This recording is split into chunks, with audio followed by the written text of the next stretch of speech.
So let's get started, continue from last last week. So if you have not forget, we are currently now working on classification. And in our previous sessions, what we have seen binary classification, where we can do binary classification. But today, what we'll be seeing, we'll see how we can do, multi-class classification, which is basically the same thing we have seen is just, changing some few things to do multi-class classification. So we all know what binary classification is. This is binary and this is multi-class. So what we are going to see today is we are going to put in PyTorch code that we can use to make multi-class classification. So the first thing we're gonna do is we will create a kind of dummy data set that allow us to that we'll use to make multi-class classification. This data set is from scikit-learn. Remember, from scikit-learn we have many kind of data sets. So this matplotlib data set is from scikit-learn, and if you want to see it here, you can go here. And now, when we run this card, we'll be able to see. You can see here the data set matplotlib. We have X, which is the futures. We have Y, which is the target. How many do we want? Sample 1,000. Number of features. We want the number of features to be that is, we have two columns, number of classes, 4, random seed. So this is just making the data set. And now here we push the data into, convert, because when we download this data, it is in, NumPy. So because we are using PyTorch, we need to convert this data from NumPy to PyTorch. So that's why we do this step. Then finally, we divide the data into train test split using PyTorch. And now here we, plot the scatter plot for the data. So you can see we said the number of features is number of classes 4. Then we have 4 classes, 1, 2, 3, 4. Now this is just a dummy data set. And what is the aim? Our aim is to do multi-class classification, to classify this separately, to classify this, to be able to classify. Yeah, so we will give the model just random data and ask the model to do classification. So that's what we're gonna do. We're gonna build a PyTorch, model that will be able to do multi-class classification. Right. Any question regarding the data set? Okay. So now how can we build a PyTorch model? So we have already seen, training, training loop for PyTorch. So what we will do now is just to, do some kind of little changes to do that. Before that, let me go back, remind us the PyTorch loop, where we have been doing, so that I will introduce some few things. If you remember, this is the PyTorch loop we did, right? This is the PyTorch loop. And okay, let me go back to class where we did the binary. Yep. So you remember here when we create and then sequential, we input numbers, like how many features we want to, how many output 5, how many we input numbers. Now, why can't we create a variable that will create a variable outside, like number of features, number of features. Then we say we can, instead for us to be putting some numbers directly to the model, we'll be imputing some variables. So that's one of the changes we'll see here finally, but it's still the same what we did. So let's look at it. So you can see here we create a model, blob model. Now inside it here, you can see I have some input features, output features, hidden features, right? Meaning input features, I want to build the model. You can see here I'm using NN layer, sequential. But the input feature here, you can see I didn't put like 2, 3. I used the model, the class, it will accept input features, output features. This is just the single difference between the previous class we built. So this model accept the input features, output features. It's not like hard coded inside the class. So if you are training a model, it means when you build the model, you can change the features. You can use 3 features. You can change the output features, update them dynamically. Because previous one, we use hard-coded feature 3.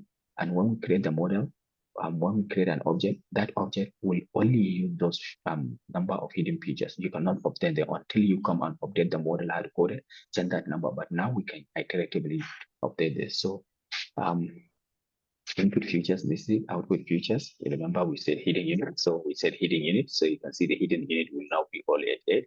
And now the output features, how many output features we want, that is this. So we can specify how many output features. So this is the NN sequential. Now we want to define, forward pass. Remember NN sequential, previously the way we did it, it does not have a forward path, but you can use NN sequential to define the forward pass. You can see we have linear, then we have ReLU. Remember, we talk about what do you call it? Nonlinear, nonlinear activation function, right? So we can have so we can have something like this, ReLU, linear, something like this, and we can create an object, one model, input features, become the model. Remember, we defined that our features for the model. Okay, let's look at X. What is X? You can see X is how many features we have. We have 2 input features. So you can see our model. So you can see if you create your model in this way, you can use different kind of data set. You just need to change it. And output features, because how many features we have, 1, 2, 3 classes is 4. The output we want. So that's why here we have this 4. And now hidden unit, we want to use hidden unit 8, but we can change it whatsoever. And now we feed the model to device. If we are working on GPU, then the model for now will be on GPU. So this is basically how we can build a model, a PyTorch model that can be able to accept the input features, output features. In the future, subsequent features, you see like we'll be using this kind of format, will not be given hard-coded input and hidden layers. But also what you should know that in classes, what you will be seeing in the future is that classes, they have what we call this. What is this called? Who can tell us this thing? Previously, we don't have this. What is it called? Docstring? Yes, docstring. So we know this is a docstring. It tells us what this model is doing. And now what this adds, so argument, what is it as an input features? It tells you it's integer, number of input features, output features. So and you have returns, returns. So this is basically how classes are written. So it tells you the return types of the of your class. And sometimes they will even give an example on how to create a model. So you can see here, my example is telling me. So whenever you have a model, you can call this kind of stuff docstring to be able to. So let me show you all this one here. So now I create a class here. If you somebody create a class and you don't know what the class is doing, you can have this docstring. I think that this is called, right? Not the how do we call the docstring? Anybody can remember? Call docstring of a class. Oh, I didn't call it's still the same thing. I didn't call. What's the model? Model 4. Okay, model 4. Let me call docstring a class.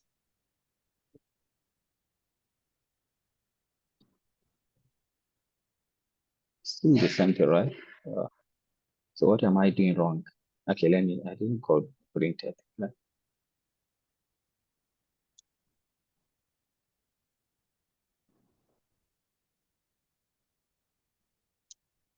Mhm. Anyway, so let's just move on. I'm not sure why it's not showing. Okay, so I think ultimately this is how we if you have a class, for example, this is a doctrine, right? If you want to see the doctrine, you call this, you can see my function after you create and call doctrine. Maybe I'm not sure what is happening. It's not sharing. Yeah, so this is just the reason why. So you'll be able to see what is expected as input, what is expected as output, and what even the example. So that is the importance of that. But for us, it's not like anything useful. Just to let you know, like you will be seeing code outside with just this kind of stuff. So now here we, uh, create our object, what is called model for. And what we can see here is, oh, model for, okay, what is it? Am I creating? X, X block train, Y block train. So here we are looking at our data sets. We can see we have our data set, this X block, this one. So what we are doing here is we are looking at the shape. So our data set, training data set, we have 800 instances and 2 columns, right? 800 example. And we can see uh, we can see here, like the classes here, this 1, 0, this. And we can see here also the unique numbers we have this. So what we are saying here is we have 4 classes, which is 0, 1, 2, 3, that will be able to do multi-classification. So this is nothing. Let me just remove them as well. But the main idea is just we put our class now here. That will be our model that will be able to train our model. Now, the next thing is because we are doing multi-classification, uh, there is a little bit change we need to consider than previous classification with binary. The difference we're gonna see is this. Um, like in binary classification, output activation function, we use sigmoid. In multi-class classification, we're gonna use softmax rather than the sigmoid. The loss function in binary classification, if you are doing binary classification, classify 2 things. You're gonna use binary cross entropy in PyTorch. But if you are using multi-class classification, you're gonna use cross entropy. SGD, the optimizer, we can use the same. ReLU, we use the same. Output layer, we're gonna use here binary, because if it is binary, this or this, so the output is 1. Those also, multi-class is also 1, but if you are choosing from multiple stuff. So it's not to 0 or 1 or something like that. So you are choosing from multiple classes. So that's what we're gonna see now, is that how can we now build our loss function. So we can see the same thing. Our loss function, rather than to this, is just this. So we define our loss function just as we did. And here we define our optimizer. So you can see this is SGD optimizer. We were using SGD. The first argument we know is parameters, and we build a model for. So we call the parameters, we assign the para, and we are using learner at this. So this is basically our loss function and optimizer. And in summary, we can see this is how we can build a classification model. We use NN sequential, and we have ReLU, and we have, um, uh, another layer, and, we use a loss function, we use optimizer. So this is where we are now. And now, how can we make a prediction now? Since we have a loss function, we have optimizer, how can we make a prediction? Right. So let's look at what we can happen. So we already know we have a model for. We know if you want to make prediction, you use your model. We already have our model, which is called model for. So how can we make prediction? So let's try to, use a sample of training data, envelope training data. What is the meaning of this? So this means, no, okay. This means I'm taking a sample, five. Can you see that? 1, 2, 3, 4, 5. Can you see here? I mean, the first thing means all the rows, and what here means from 1 to 5. You can see here, the reason why I'm talking this is I'm putting the training data to GPU if you have GPU, because all your work must be on the same device. So here I'm calling the model on the example of 5. So when I run this, we can see like this is the prediction. Remember, we have not trained a model, right? But when we instantiate our class, called this PyTorch model, we remember that PyTorch will automatically create the initial weight, which are randomly assigned. So these are the initial weight that the PyTorch create randomly for our model, right? So we can see these are the model. But these weights, as we can see, they are called what? What are this weight called? Who can tell us? What are these weight called? So it means we make a prediction and yeah, oh no, this is not weight, right? This is a prediction. Sorry, this is not weight. I'm not calling weight because I call model pass forward pass. It gave me this. So because I have 4 classes, remember we are doing 4 classes. So here it give me prediction. But the 4 classes give me 1, 2, 3, 4. The prediction for each class. So I have 5 objects. Remember 1, 2, 3, 4, 5.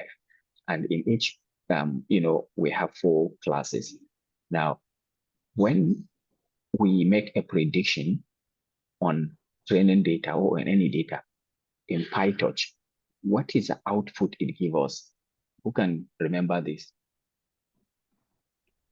You call it logic. Exactly. So this is a logic. So remember, this is logic. So we need to change this logic to class to class level. Remember that. So remember previously in PyTorch in binary classification for us to change. So you can see this is where I say like number of classes because it's 4. That is why we saw like here we have 1, 2, 3, 4. So PyTorch is predicting like this is the logic for first class, this is the logic for this, something like that. So what we need to do, because these are negative values, we need to change these logics to probabilities. We need to change them to probabilities. In binary classification, that is what we call using what we call to gender, we use sigmoid, right? In sigmoid. So now in multi-class classification, we are not going to use this sigmoid. Yeah, you can see what we're gonna do is from logic, we need to change this logic, which is this, to probabilities, because this is not a probability. If we have 4 objects, 4 classes, we cannot say the probability here is this or this because this doesn't make sense. So we need to change these values to probabilities. Then we can see which one has highest probability. So that's when we're gonna. So what we do basically in PyTorch from logic, change the logic to prediction probability, then turn them to prediction levels. So how can we do that? That's the question. So you call here, we create the logic. We can see that model, our data. Then after it gives you the logic, all the softmax on the logic. So call the softmax. We can see softmax on the logic, but here we are specifying dimension 1. Who can tell us what is the meaning of this dimension 1? Why is this? And if we remove this, because it is our target. dim 1. What do you mean by it is our target? It has only one dimension because it has only one. No, we need to have one column. One column? Okay, so let me tell us.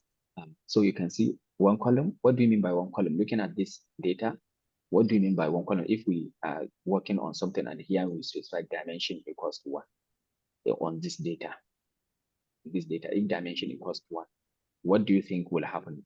Where will the softmax will be applied? Where will the softmax be applied?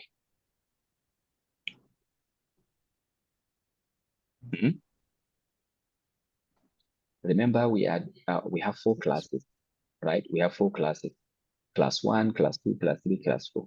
Now we want to make this logic into probabilities. Now, how we said, okay, if you want to make them to probabilities, we use softmax. Remember, in binary classification, we don't use softmax. We use what? Can you remember? Sigmoid. Sigmoid.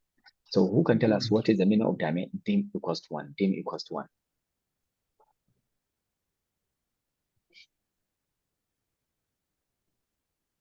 Okay, so let's look at it.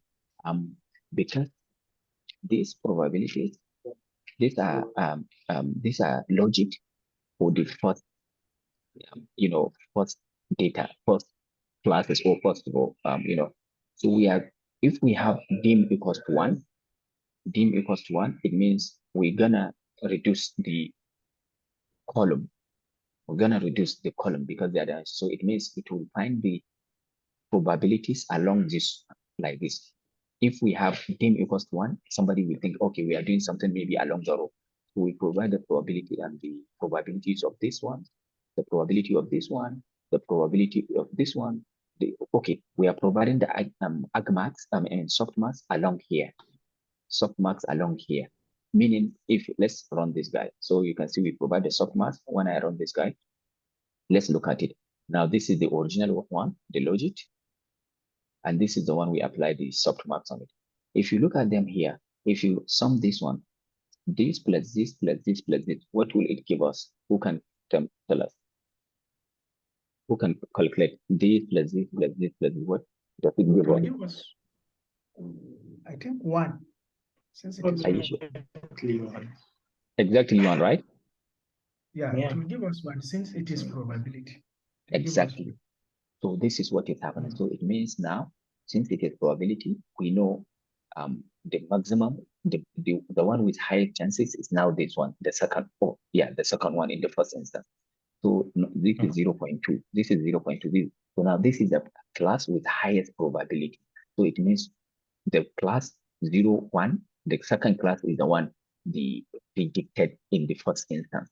In the second instance, or second, second, what do you call record? What is the best one? 0.3. So this is what is the name of the dim 1. If you are given dim 1, it's not saying find the softmax along column. No, it's saying find the softmax like reduction along this or something like that. So somehow one may feel like this is counterintuitive. If we say 1, we mean column, but ultimately, we are reducing a lot. When we say 1, we are reducing all the column. Yeah, when we reduce them to 1, it means we reduce all the values if we sum them to 1. So we reduce all the column to 1 value. So that's why, it's this. So we can see here now we reduce we apply the probability. So, but still we have more to do because now we turn them to probabilities, but we want to turn them to prediction level. Because what is our prediction level? Remember our prediction levels, we have 4 things, 1, 2, 3, 4, I think. We have number of 4. Yeah, so we need to turn these probabilities to not to give me no, it should give me maybe this is 0, this is 1, this is 2, or something like that. So how can we do that? Who can tell us? In binary classification, we did something. Who can remember in binary classification what we did? We round. Exactly. Exactly. If you remember in binary classification, what we did, we rounded. So who can tell us what we're gonna do in multiple class? Who can tell us what we did in multi-class? What we can do in multi-class? And I'm just trying to go back.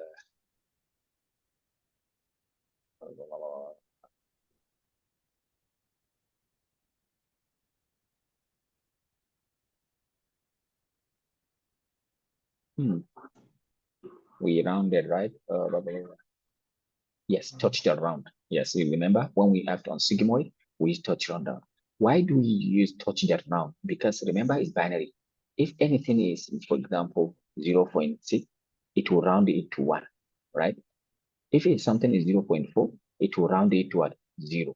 Because we have binary 0 or 1, 0 or 1. So that's why we use round. But when we have 4 classes, do you think we should use round? When we have 4 classes, you see, we cannot use round, right? So in multi-class classification, we don't use round. So what can we use? We use what is called argmax. You remember argmax? So here you can see this one is the summation that I show you, summation of along the first one, it gave us 1. Remember we use you remember what is argmax? So argmax, who can tell us what it does argmax? Who can tell us what argmax does? It returns the maximum value in the row of the space, right?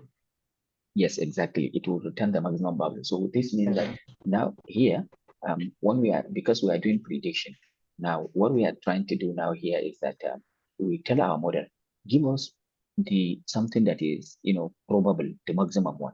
It will return this position here. It will return the position at this one, this position. Here it will return this position. Here it will return which position? This position. So that's what, so you can see we returned from widespread probabilities, which is this that we have widespread probabilities after applying submap. So it will return them. So when we run this guy, you can see it give us, the positions. So we can see, okay, let me just show you. This is an example. So this is widespread probability. Now, if I take the single one, the first one, that is 0, that is the first row, this row, and we see that is why I subsetted. So when I said, okay, give me the maximum of this, you can see it will give me the 1. So we can see here the position is 1 because this is 0 because PyTorch starts in decimal 0. So the position is 1. So it give me the tensor 1, meaning that this is the position where we have the highest probability. So this class will be returned. So this is an example. So, I mean, yeah, so this is what will happen. And finally, if we return our this one tensor, we can see that what we need to do is basically to do the argmax. Okay, so I don't know if this is useful. We all understand now if we want to, use return the prediction level, we just apply the torch.argmax on top of our prediction probabilities. This will return the maximum prediction. Okay. What is the probabilities here that we have that it returns? It tells us that if we have, for example, multiple items, this is the one with highest probability. Then the next one maybe is something that is close to this object. So, for example, if you are predicting, clothes, that you have a trouser, you have a trouser black, you have a trouser white, and you have a jacket, you have a t-shirt. So maybe if this is t-shirt, this one maybe you should be a t-shirt but close to something. So the probability tells you how close one is to this another one. So if you are predicting 2 items, then you can select these ones because they are the one with highest probability. Okay, so let's move on to create a training loop and test loop for multi-class in Python. So we will be using the same PyTorch binary class we had, but this one we just change it to use just logic and also use softmax. So let's go on. So we're gonna use 100 epoch. We now change everything to device. Remember, now model train. It means we're gonna do training. Our model 4. We put our training data. So when we put our training data in our model, we will basically see logic, right? So this logic, we want to turn this logic to probabilities. So here you can see torch softmax, right? We put the logic, we say dimension 1, but we can hold the argmax on top of the result because this will return the result, but we call argmax that in 1. Can you see that? So it will give us the prediction probability at the same time, right? So this is what we have just seen, right? So it could do this. Now we have calculated the accuracy and the loss. So how can we calculate the loss? To calculate the loss, we have the logic and we have the train original and the prediction, the logic. So remember our loss function, cross entropy, accept the logic. Remember this, not the prediction, not the prediction. It accepts the logic. But accuracy here, since we are doing the accuracy, we want to calculate the accuracy, not the loss. The accuracy function calculate the true and also the prediction. So we should note that this one here, the loss function which we did, accept the logic. not prediction. And here, optimizer, we have then back propagate, then, gradient descent, right, to change the loss function. Fine. And this is our testing phase. We use the about, forward pass, we did the prediction, test, this is test logic, this is test prediction, we get this, and this is test loss, this is a test accuracy as well. And now here we just put in this guy. So running this one, you can see we have 99.50 accuracy. So it seems our model is doing a good job.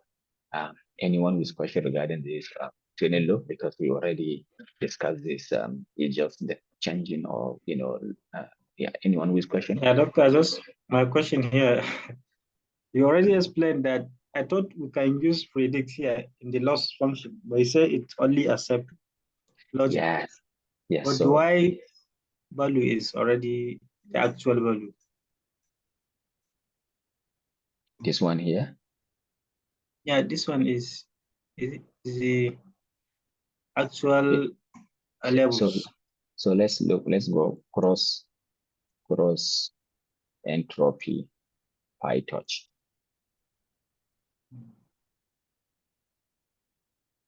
Okay, so we can see this is cross entropy, right? And let's look at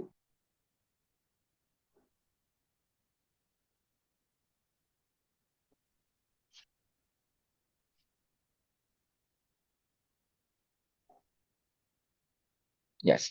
So just this is an example. Here we define a loss, right? And now here we taught the graph. We have, what do we have here? We have an input, create a data, and now here we have target, we create a target. Now here is loss. Now here you can see we have input, we have a target. That is what we have here is not a prediction. This is the input. I think this is not myself even the correct. A good example that we share. Let's look at.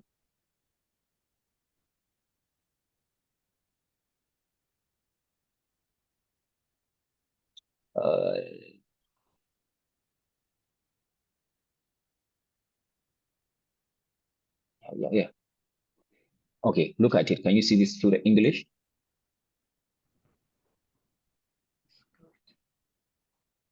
Can you see this English? Yes. Input logic. So the cross entropy, compute the cross entropy loss between input logics and target. Target. No, yes, not only cross entropy, even I think all those loss functions. So let's go to loss functions. Okay, okay, let's look at this one also. No.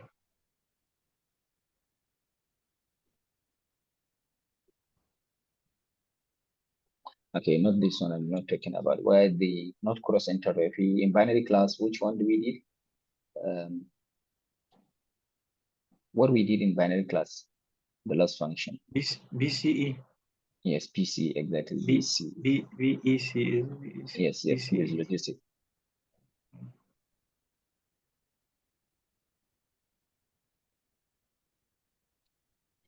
Sigmoid. This is the loss confirm as well and the BC in one. Yep. So what I'm trying to tell you is that it accepts the logics, even the other ones. So yeah, so we will not impute the the prediction here in the loss function, as we just saw now that this cross entropy, what it accepts is just the the logics and the target. So this is the logic, right? And this is the target. We know this is the target train, right? And this is the yeah.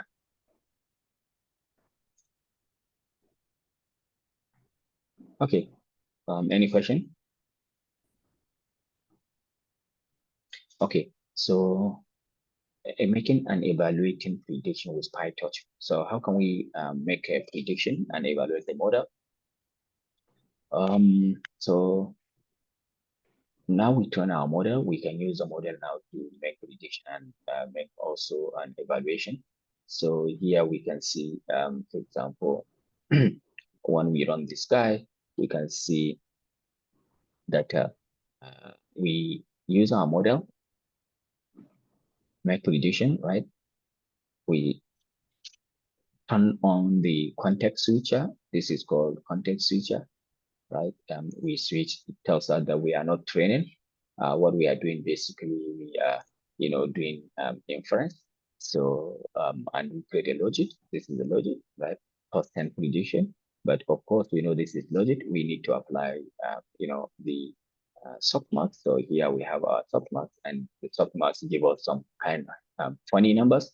And, we need to apply agmax, right? So when we apply the agmax, so we can see this is prediction. So this is the prediction for the first 10 classes, right? Yep.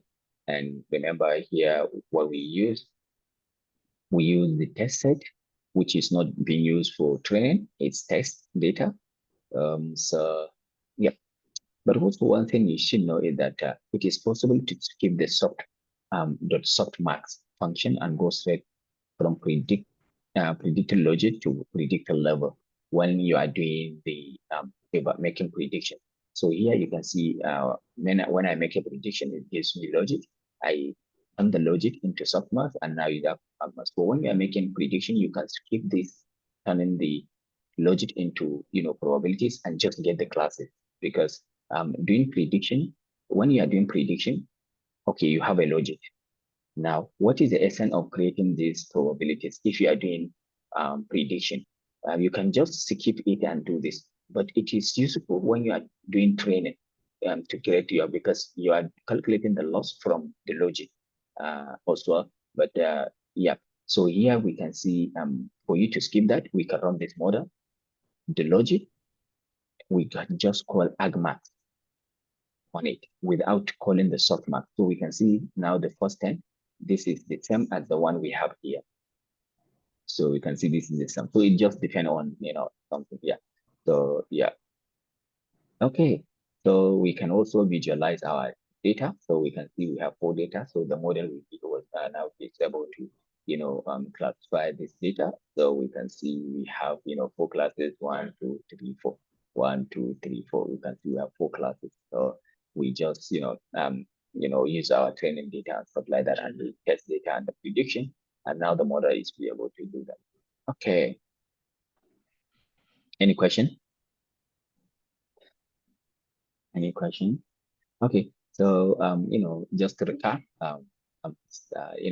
we have been talking about this and, model study in PyTorch, construct or input return models, prepare the loss function, the optimizers, fit the model, then evaluate, which are the basic steps. Now, when we evaluate a model here, we can see we have many stuff, but one thing you should know, we'll be able to see here, evaluation metrics. So you can see here what we were doing here. When we, train the model, we were training the model using,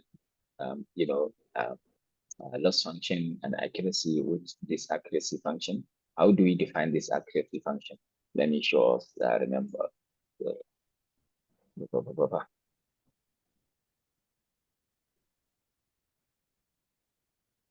Where is it?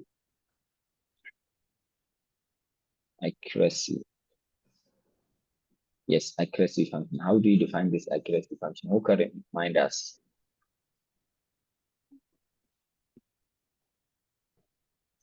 Yeah.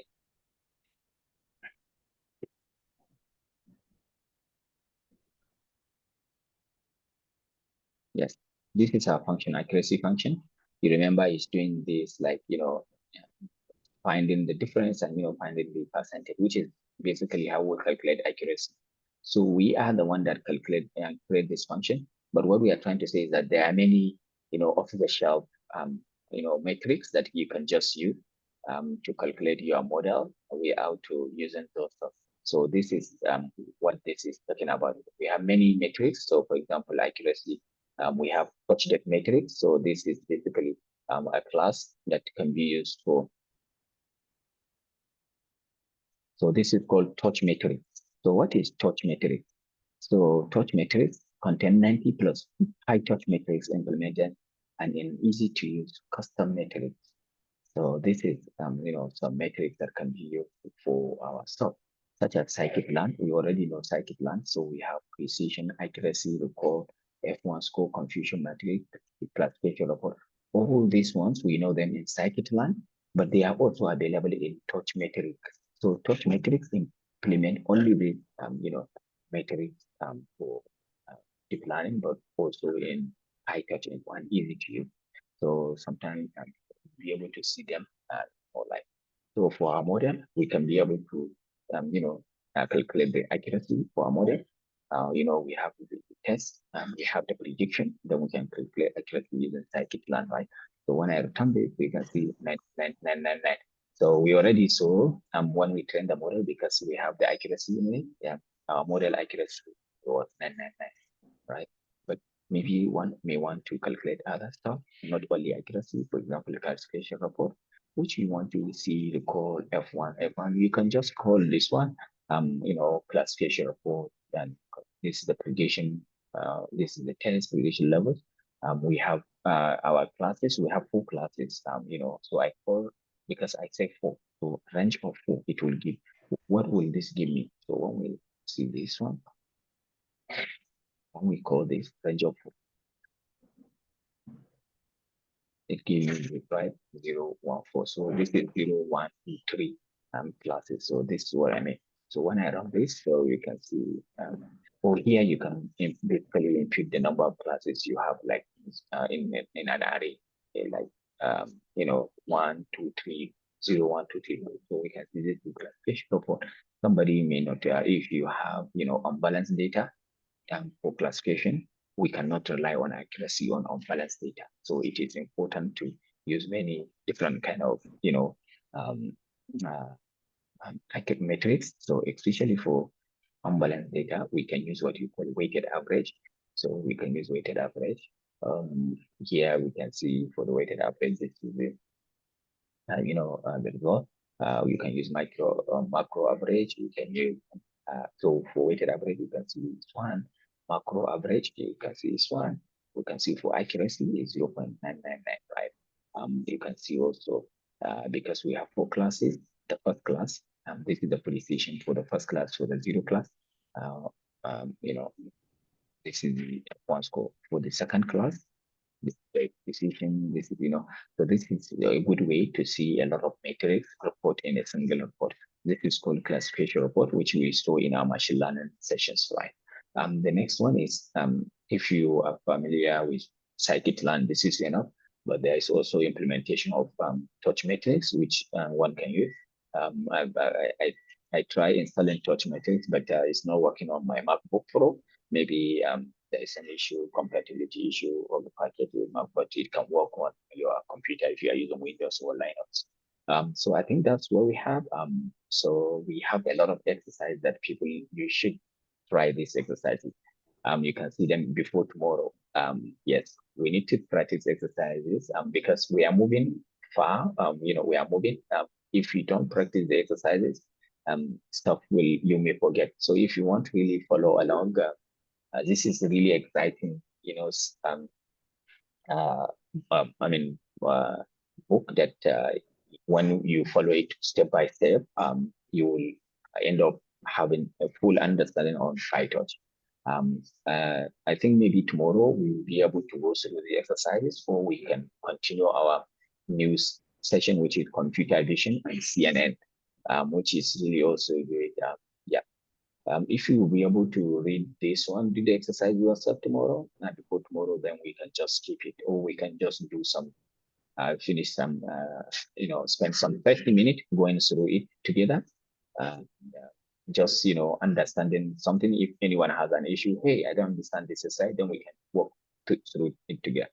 So try to go through all these exercises. In fact, if you don't understand, there is a solution. I think solution notebook, so there is a solution. So, but they say try to do the exercise before you see it. All right, that's what we got today. Any question?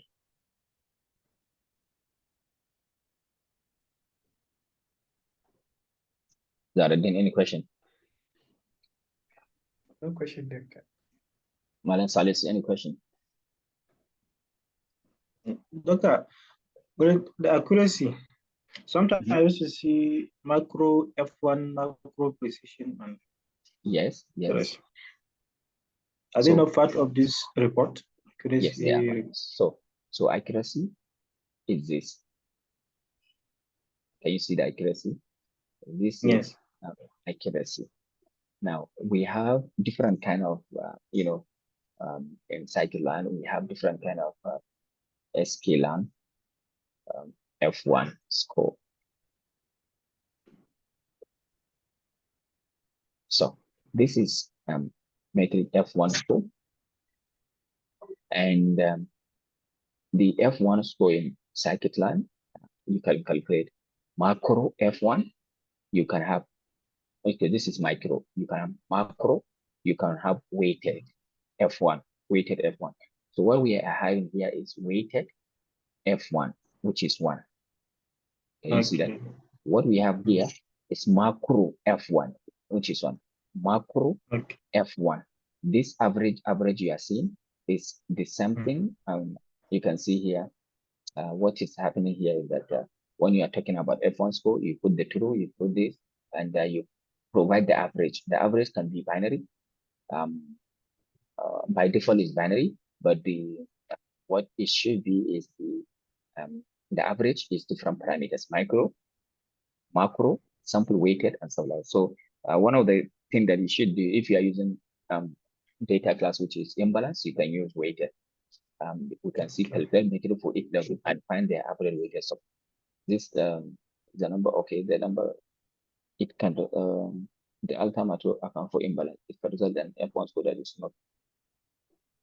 is not between precision and cover. This alpha macro to account for imbalance. Okay, yeah. So this is it's useful if you have an imbalance classification to use weighted. But in each of them, like it has F1 score. But yeah, so that's what we have. It means this classification report gives you a lot of information, but you can also use use this one F1 score. You can have F1 score. Probably you can have this calculate F1 score, right? So you can also calculate the F1 score. You can see Confusion Matrix as well. So you can see here F1 score. You can see the tested, the prediction, and the average. Which one I want to use macro? I can come back here and say no macro. I want to use weighted. So here you can see I have weighted. So when I have weighted here, you see I have this. You can see give me 0.99. Can you see? This is weighted. F1 score. Can you see weighted? Yep. If I change this one to macro, this will give me, can you see, something like this. So yeah. We can also have confusion matrix. So from scikit-learn confusion matrix, what is this? Yeah, this is the confusion matrix, right? How can we change this confusion matrix to change to show Falalu, you are the one that did confusion matrix. Can you tell us if you can remember? Okay. Falalu, are you there?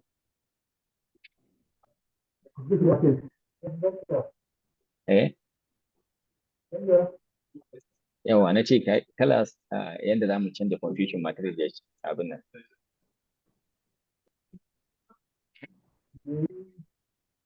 You're showing us, using the, what do you call it? And what kind of this table is called? Now? Banjiba? Heatmap. I'm talking about Heatmap. Okay, so show confusion matrix using Heatmap.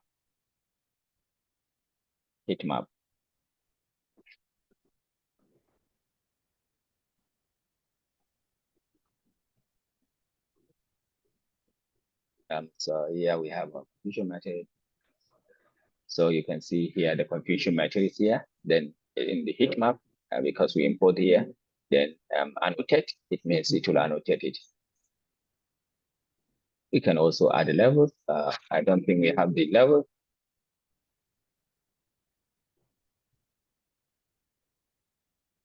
Okay, so let's see. So we can see it annotate everything, this is the predicted and this is true, right? And this is from Seaborn SNS, and we have this confusion matrix function. So we provide the test and prediction, and now you call this, because we import the SNS heatmap, and you provide the result of confusion matrix, we say annotate, because here we have the confusion matrix, but it's just numbers, but we want to annotate it to have this. And now here I say add some levels, at X, write the prediction, at Y, write the true. So this is it. And now we can see the confusion matrix. All right, so that's what we got today. And inshallah, tomorrow we'll be able to see computer vision and also the exercises we have here. Okay, any question, Salisu? And we can see, yeah, we can see the model is doing a good job. Where the model is made some little mistakes, it's just, I think the model does only one mistake, right? Where it is, here, the model make only one mistake. So yeah, of course, we remember we have 99 accuracy. So the model only make mistake here. Instead for it to say the true is 3, but what the model predicted is said is 1. The true value is 3, but the model predicted is that it is 1. So this is where we have only an error. But we can see here where it is 0, the model predicted 49. Where it is 1, the model predicted 41, which is they are all of them are 41. Where it is 2, the model predicted that it is 3. All the